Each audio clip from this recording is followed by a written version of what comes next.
এসে ভালো লাগে, বন্ধু বান্ধবদের সাথে দেখা হয়, খেলাধুলা করতে পারি, বা স্কুলে আসলে বুঝিও ভালো পড়াগুলা। অফলাইন হচ্ছে নেটওয়ার্ক মাঝে মধ্যে সমস্যা দিলেও সমস্যা হয়, বা কথা এত ভালোভাবে বোঝা যায় না। এই কারণে ভালো লাগে স্কুলে আসলে। স্কুলে এসে বন্ধু বান্ধবের সাথে ক্লাস যে মজা, সেই ক্লাস অনলাইনে করা ভালো লাগে না। কিন্তু স্কুলে বন্ধু বান্ধবের সাথে ভালো লাগে। আমার অনলাইন ক্লাস ভালো লাগে না, স্কুলে এসে ভালো লাগে ক্লাস করতে। কিছু না, কিন্তু স্কুলে যেরকম ক্লাসে বোঝা যায়, কিন্তু অনলাইনে এতটা বোঝা যায় না। স্কুলে এসে আমাদের বন্ধু বান্ধবের সাথে দেখা হয়, পড়াশোনায় ভালো মন বসে, টিচাররা ভালো করে বুঝায়। এর জন্য অনলাইন থেকে আমাদের স্কুলে এসেই বেশি ভালো লাগে। অনলাইনে সমস্যা হয়, বন্ধু বান্ধবদের সাথে দেখাও হয় না, আবার কেউ ভালো করে এত বেশি বুঝায়ও না। এর জন্য অনলাইনে পড়তে ভালো লাগে না। করোনার সময় যে হয়েছিল, এটা তো বাচ্চারা মোবাইল অনেক আসক্ত হয়ে গেছে, বিভিন্ন গেমস। তো এখন হইলে তো বাচ্চাদের পড়াশোনা আরো ক্ষতি হবে। এটা না করে যদি মর্নিং স্কুলটা কয়েক ঘন্টার জন্য করে, তাও বেটার। না হয় না, ওরা হচ্ছে পড়াশোনার নাম করে মোবাইলে গেমস দেখে, ইউটিউব দেখে। হ্যাঁ, অবশ্যই ভেবেচিন্তে নেওয়া উচিত ছিল, কারণ এমনিতেই বাচ্চারা মোবাইলে প্রচুর আসক্ত, পড়াশোনা টেবিলে বসেই না। আর ফোনে যদি পড়াশোনা হয়, তাহলে তো আর পড়াশোনা হবে না। পড়াশোনার নাম করে বাচ্চারা বিভিন্ন গেমস খেলে, ইউটিউব দেখে। বর্তমান শিক্ষা ব্যবস্থা যেটা মাননীয় শিক্ষামন্ত্রী আসছেন বা ফেসবুকে বা টেলিভিশনে দেখছি, এটা আমাদের দেশের প্রেক্ষাপটে ইন্টারন্যাশনালি ভালো, বাট আমাদের দেশের প্রেক্ষাপটে এটা একেবারেই খুবই, মানে কি বলা যায়, খারাপ একটা পদক্ষেপ নেওয়া হবে। কারণ হচ্ছে যে আমাদের দেশের যে প্রেক্ষাপটে ছাত্রদের কোভিড পরবর্তী সময়ে যে সমস্যাটা, আমি গার্জিয়ান হিসেবে আমি যেটা ফেস করতেছি, আমি ভুক্তভোগী একজন গার্ডিয়ান, যে অনলাইনে তাদের ক্লাস করতে দিয়ে এই যে অনলাইনে আরো অনেক কিছু অ্যাপস থাকে, এগুলো আমরা যেমন 90-এর দশকের 80-র দশকের যারা, এরা কিন্তু এত এক্সপার্ট না, বাট বাচ্চারা অনেক এক্সপার্ট। ওদিক থেকে চলে যাচ্ছে তাদের মানসিক স্বাস্থ্য, মানসিক চিন্তা ভাবনা, আমরা বলি যে ডেভেলপ হচ্ছে, আমি তো দেখি না ডেভেলপ হয়নি, আরো পিছনে চলে যাচ্ছে। আগে পড়াশোনার প্রতি যে আগ্রহ ছিল সেটা এখন নেই, আগে পড়াশোনার প্রতি যে একটা দায়িত্ববোধ ছিল সেটাও এখন নেই। আর এখন যদি এইটা করা হয়, দেখেন আমাদের সোশ্যাল অ্যাক্টিভিটিস কিন্তু কমে যাচ্ছে, পারিবারিক হোক সামাজিক হোক। এই যে বাচ্চারা স্কুলে আসে, সপ্তাহে 6টা দিন স্কুলে আসলে বা 5টা দিন স্কুলে আসলে তাদের যেটুকু সোশ্যাল অ্যাক্টিভিটিস, একটা ফিজিক্যাল এক্সারসাইজ হয়, আপনার বাচ্চা একে অন্যের সাথে কথা বলে, অন্যের সাথে পড়াশোনা নিয়ে কথা বলে, ঝগড়াঝাটি করে, এটা বাচ্চাদের একটা দিক আসে। কিন্তু এই বাচ্চাদের যখন ঘরমুখী করা হবে, অনলাইন সিস্টেম করা হবে, তখন ওরা কিন্তু এটা পাবে না, আরো বেশি ওরা অ্যাগ্রেসিভ হয়ে যাবে। পড়াশোনার তো ক্ষতি হচ্ছেই, সাথে সাথে মানসিক পারিবারিক ক্ষতিও হচ্ছে। আর একটা, আপনি সোশ্যাল অ্যাক্টিভিটিস যত বেশি বাড়াবেন, তত বাচ্চারা ডেভেলপ করবে।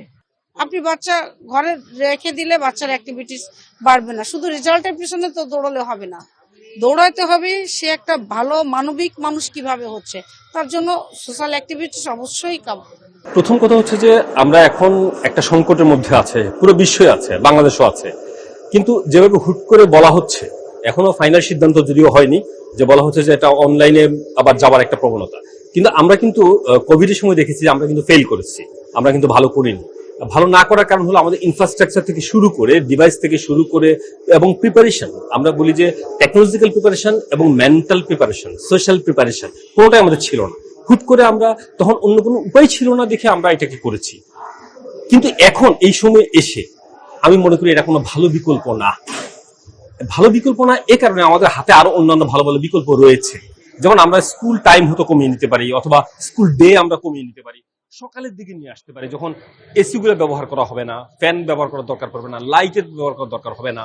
এবং এই জাতীয় প্ল্যান করে আমরা যদি কাজগুলো করি, তাহলে আমরা স্কুলে যে ফেস টু ফেস যে লার্নিং এর যে একটা মূল্য, যেটা গুরুত্ব, এটা কখনোই অনলাইনের মধ্যে দিয়ে এটা হয় না।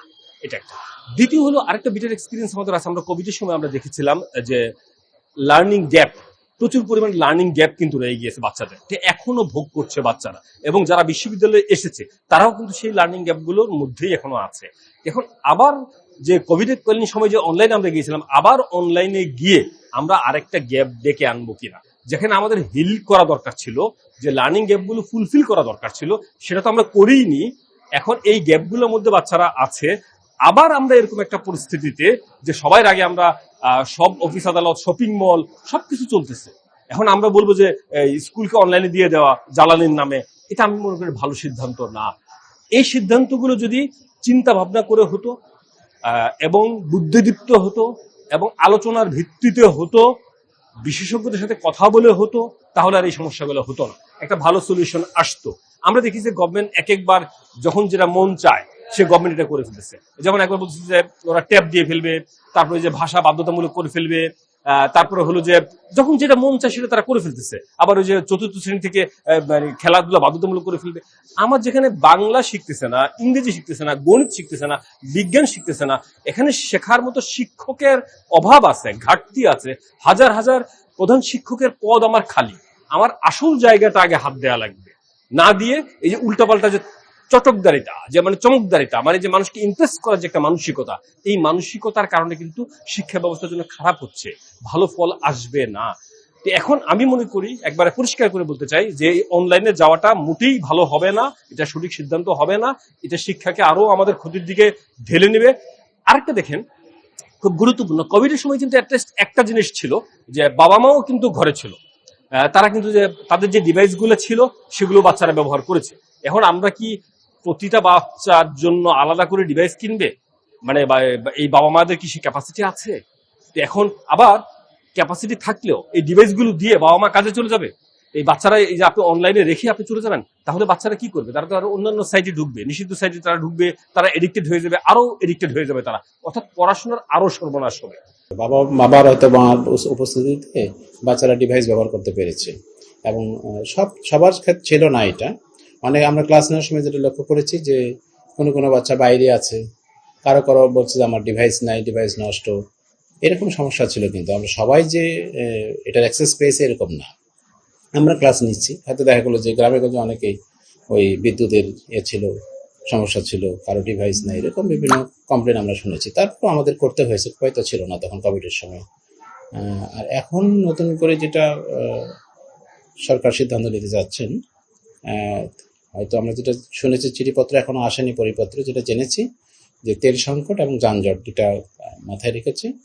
তো যেহেতু অনলাইন আমরা এর আগে করেছি, অনলাইনের এই অফলাইনের পাশাপাশি অফলাইন করা যায় কিনা, এরকম একটা সিদ্ধান্ত বা পরিপত্র আসতে পারে বলে জেনেছি। এবং আসলে যেটা বাচ্চাদের যেটা এত হতে পারে সেটা হলো যে এখন তো মারা বাসায় থাকবে না, তারা অনেকেই কর্মজীবী, বাড়িতে যদি থাকে তারা হয়তো একাই ডিভাইস পেয়ে সেটার ব্যবহারটা করতে অতটুকু সঠিক প্রপারলি করবে, সেটা একটা বিষয় তো থাকেই, সেটা একটা বিষয়। তবে পাশাপাশি যেহেতু অফলাইনও থাকছে, এটা একটা ভালো দিক। অনলাইন মিলে দেখা যাক কি হয় পরিস্থিতিটা, এখন হয়তো আসলে আরো ভালো বলা যাবে।